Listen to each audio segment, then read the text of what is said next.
哇！我呢啲初學者，如果要跳出咁有情感內涵嘅舞蹈，一定要花上更加多嘅努力啊！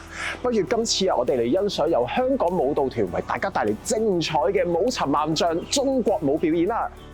舞蹈唔單止係視覺嘅享受，更加係情感嘅交流。香港舞蹈團帶嚟極具專業而且優雅細膩嘅中國舞表演。舞者以身體動作、姿態、表情、節奏，配上中樂、服裝，表達出唔同情感嘅故事，等我哋可以體會中國人重情之禮嘅價值觀。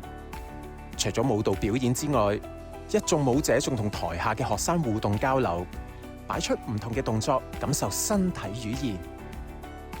哇！欣賞咗咁長嘅表演之後，我嘅身體都蠢蠢欲動啦，一於練習下跳舞先。